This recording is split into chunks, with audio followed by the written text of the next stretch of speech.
Okay, so we're continuing on our motorcade for voter rights, and we're rolling up the west side now, getting ready to go past Women and Children's Hospital and soon to go past Senator Manchin's Charleston, Maine office here in West Virginia. So what's the message for Senator Manchin, Natalie? I have several messages for Senator Manchin. That he needs to first, one, be a co-sponsor of For the People Act, which is H.R. 1, which is separate from the John Lewis Voting Rights Act, which is H.R. 4. He needs to be a sponsor because it can protect our freedoms as voters. So there's his office. I think we're past the hospital now. I can wake him up. He's awake. He's very active. But it does so many things that he wants. When he talks about early voting, 15 days early voting, it's in the bill. And the new amendments that have been proposed are also giving some leeway for smaller jurisdictions of 3,000 voters or less to not have the same requirement of early voting, that there'll be a minimum on that. So that's what he wanted. It also allows for same-day voter registration, which I know that he had some concerns about, but we are able to do that in West Virginia. 21 other states have already been doing same-day voter registration. We deserve to have that. One county alone during the 2020 election, Monongalia County, threw out 158 ballots. So 158 people did not get their ballots counted because they were in the wrong precinct. Same-day voter registration would have accomplished that. And that just goes to show you, people are intentional. They want to vote. They show up at the polls. They should get to vote if they get registered at that time on the same day as election day. So, I just would like to clarify some things for the senator. And he is pro-voter. He has a legacy of being pro-voter from his time as Secretary of State, when another federal legislation, the Help America Vote Act, was passed in 2002 because of the problems in Florida. And so that was federal guidelines. It didn't take over the elections like some people are throwing out these fear-mongering ideas. This For the People Act will not take over state elections. It still will have local control, and Senator Manchin can speak to that because that's what happened in 2002 when it passed. Oh, we got all kind of support coming. Yes, Senator Manchin, as a former Secretary of State here in West Virginia, has quite a good grasp on the whole voter issue. So we're really hoping that he will step up and be a leader on this. And I'm going to switch over to the front video. We're here on the west side now, and going up to Washington Street. And you can't hear me now, but he can preserve that legacy of being pro-voter because he knows that federal legislation like this empowers states because he did it. He went beyond what the Help America Vote Act, the guidelines it gave, because he helped to pass early voting in West Virginia. So he knows that For the People Act can do that same thing and support voters, and that's all we're asking of him to do. Yeah, and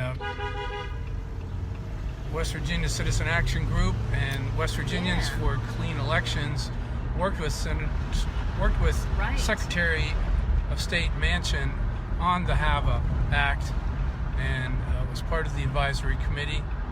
And I think that came off really well. That is what brought us the paper receipts so that the voters could check to see that the voting machines had recorded their votes properly. And that's what's part of this bill too. There are still some states. West Virginia did it right back in 2000 and 2004, 2002 and 2003. They did it right in making sure, because of you and others, that you needed to have a verified paper ballot. And that's all the For the People Act is asking. West Virginia's not going to have to change our way because we already have verified paper ballots. There's probably about 14 states that need to do that. And in addition to that, I know that Senator Manchin was concerned about the funding for it. He says it's an unfunded mandate. And I said, Senator, there's $1 billion that, and maybe even more, that's in this bill to help the states. There's also an opportunity for a state to, maybe file a hardship case and say we can't accomplish it in 2022. So then they'll get an extension to be able to do that. Like, there is no excuse for not passing this bill. There are accommodations being made. There are recognition being made that, okay, some states might have difficulties, so we're gonna work with you. And that's what's happened in this legislation. When it moved from the House, it passed in the House, it moved in the Senate. There was concern by state election officials, secretaries of state, and state election directors, and then also local election officials like city and county clerks. And so they were heard, and the concerns that they had are now being put in the amendment. And I encourage folks, Tuesday's the big day. It's called markup, and that's what will take place in the Senate Rules Committee meeting. I think it starts at about 10 o'clock. I've never really sat and watched one all the way through. We watch a lot of West Virginia legislature. Oh, yeah. I've never really watched a Senate markup, so this is what you'll get to see. And there are several amendments. I don't know if there's 100 or not, but I know that there's a lot. So they'll be there most of the day on Tuesday. Yeah, I mean, that's what that's what I understand. They could also just say, we're going to have markup for 2 hours. Then I don't know what that means, though. If you only have markup for 2 hours, but not all amendments have been considered, I don't know what happens then. I've heard it from a couple different people. Could be limited, could go all day, bring your lunch. I don't know. But for political geeks like me and you, and election enthusiasts like me and you, well, there's a lot riding on this markup, is what you're saying. Well, and it's not riding for us. It's riding. There's a lot riding on it for West Virginians, especially rural West Virginians, who became accustomed to being able to get a no excuse absentee ballot. That means they didn't have to write down and have to come up with an excuse. Mm-hmm. We got used to that in 2020. We deserve to have it now, and actually our state legislature should have fixed that in 2021 legislative session, but they didn't. So that's why For the People Act is so important for West Virginians. Thank you, Natalie, for that narration of why we're out here today. Yeah. With the John Lewis passed the Voting Rights Act, H.R. 4, Motorcade. Right. Going through the west side now, going up Washington Street.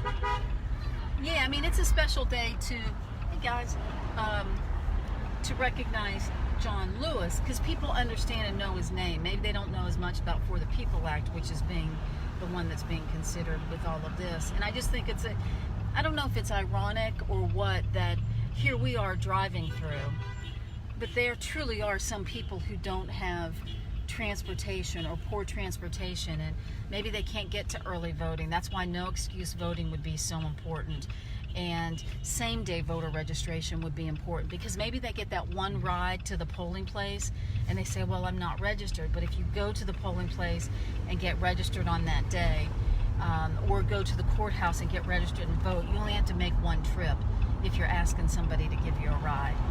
I mean, those are realities of West Virginia. Yeah, our geography is challenging. Yeah. Some people live an hour away from the county seat. Right. And don't have transportation.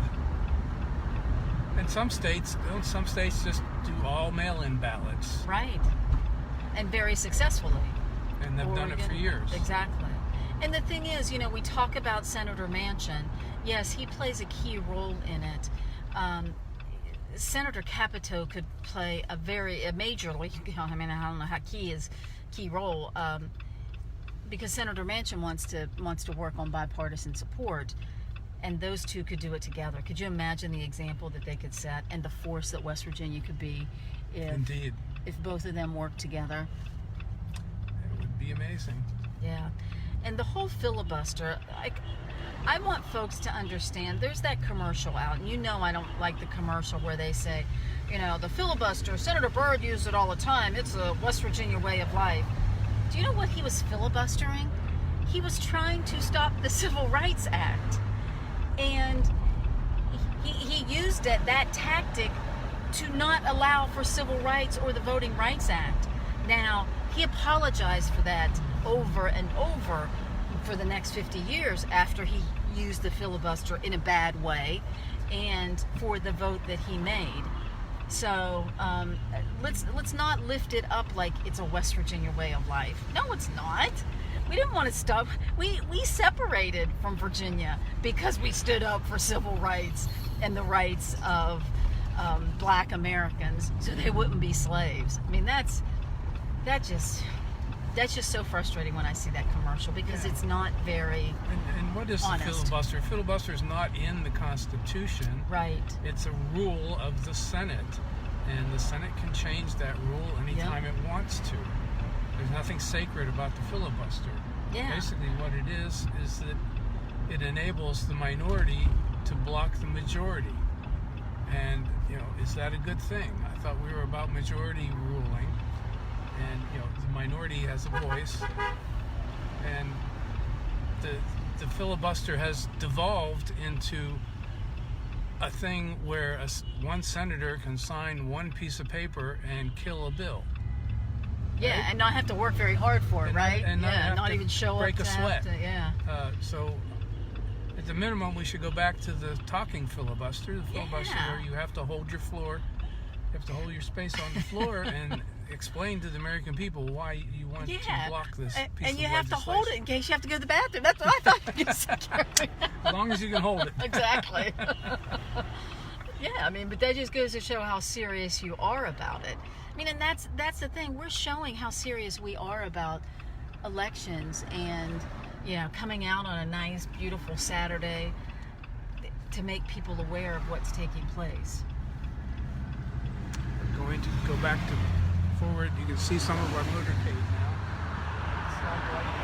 Go over to the north side of Charleston and continue. And I'm going to wrap this up for right now.